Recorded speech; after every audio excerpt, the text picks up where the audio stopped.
So if you're attacking in pickleball and you don't know exactly why you did it, you need to see this video because I'm gonna break it all down for you. So in this video, we're gonna talk about everything you need to know about attacking strategy. So we're actually not gonna cover a whole lot as far as like technique is concerned about how to actually hit the shots, but we are gonna go over when you should hit them, why you're hitting them, where on your opponent's body you wanna be aiming, and also some 1-2 combinations that we can use.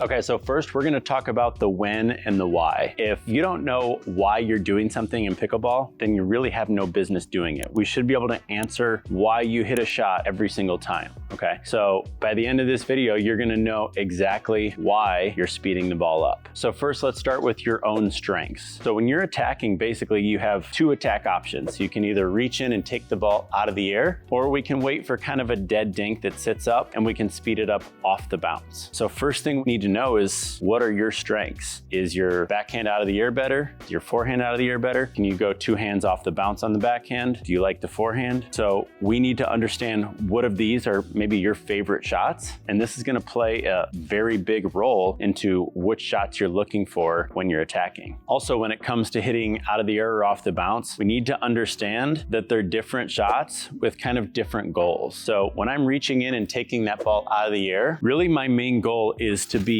take away my opponent's reaction time, okay? So by reaching in, I cut down the distance between myself and my opponent, and the shot is gonna be successful mostly through the element of surprise or through the element of quickly getting that ball onto my opponent and taking away their time and their ability to read and react to it. The off the bounce speed up is a little bit different. A lot of times that ball is gonna be bouncing and it's gonna be deeper. So we've taken away that element of time because now there's more distance between you and your opponent. So when we're doing an off the bounce speed up, there's more deception to it. We're gonna have to hold the paddle, and really what you're trying to do here is you're trying to hold the shot long enough, to get your opponent to bite or maybe guess. So if I hold that and I hold and I show one shot and I get you to guess one way, and then I can use deception, turn the paddle, and then go the other way, okay? So they're different shots with kind of different goals, and we need to understand that going in. So second thing you wanna be aware of when it comes to the why is basically simply your opponent's comfort level handling speed,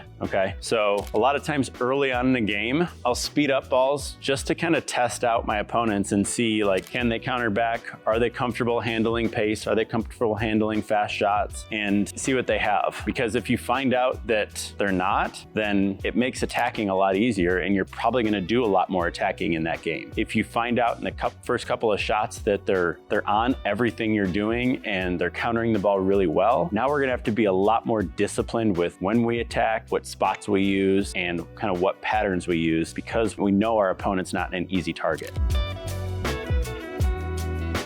Okay, so now that we know the basic why and what we're looking for specifically with this shot, the second thing we're gonna go over is where. So you decide to hit the shot, but where do I put it? Should I put it on their forehand? Should I put it on their backhand? Should I put it into their body? So let's go over some specifics for how I approach this and break down exactly where I'm aiming the ball. First, let's talk about just basically the #1 spot you're gonna try on everybody. If you don't know anything about a person, there's a spot you're gonna try first, and that is the dominant side, kind of hip to shoulder, okay? So I'm right-handed, so this would be my dominant side, and by aiming at my right hip, right shoulder, it's the easiest spot to get somebody either chicken winged or hitting a difficult forehand. So if I went into a match not knowing anything about a person other than are they right or left-handed, that's usually the spot I'm gonna go after first, and I'm gonna kind of see how well they cover that dominant side. Now beyond that, we've got a ton of things that we can look at to try to figure out what spots we want to attack.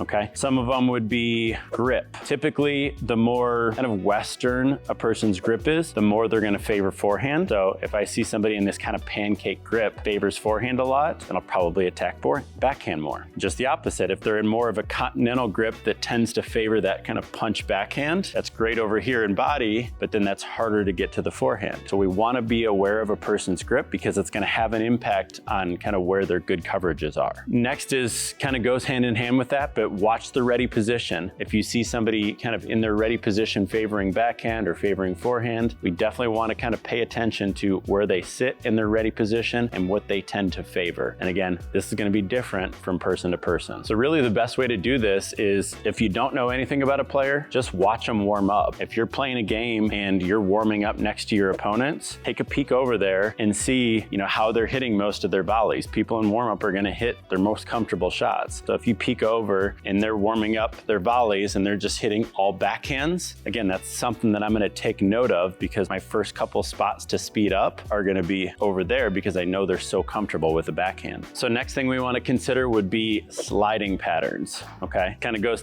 hand in hand with, if somebody favors a shot, say I favor backhand, then most likely I'm also going to favor sliding that way. So sliding pattern, if I favor backhand, would be to slide towards my backhand side. And so two ways you can kind of counter that is if you hit it away a little bit. So if I like to slide backhand, you hit it that way, I'm going to be reaching, or you hit it into my body more, so then I'm sliding right into it. So we definitely need to be aware of how somebody wants to slide so we can slightly adjust the positioning of those speed ups. And the last thing that I look at is basically counter power, okay? So even if somebody can counter the ball so they can read it and hit it back, if they don't have that much on it, if their counter attack, say backhand, is weak, even if they know it's coming and hit it, but they can't hit it that strong, that's still a spot I may pick on, because in this next section, we're gonna talk about combos, which are 1-2 patterns. And if I can speed up, know where it's coming, and they don't hit it hard enough to hurt me, then I'm gonna be on that next ball to put it away anyway.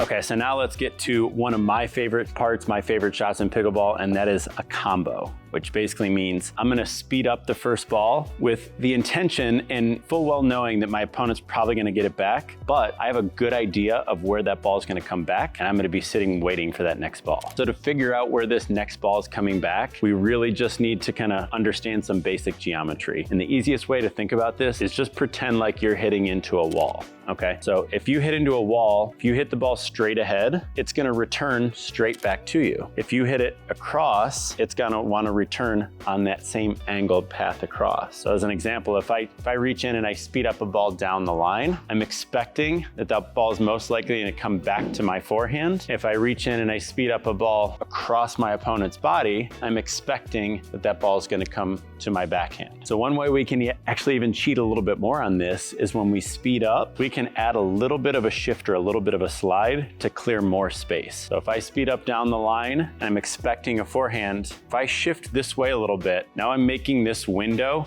bigger for me to hit the next ball as a forehand. Versus if I speed up and I stay kind of right in front of the ball, there's a chance that that ball could come back to my forehand or backhand, which is going to make it hard for me to react to that next ball. Okay, so usually we want to speed up, throw a little bit of a shift or a slide towards that direction to where you think it's coming back. So again, if I go cross body, this ball comes back, I'm going to shift this way, expecting some sort of backhand.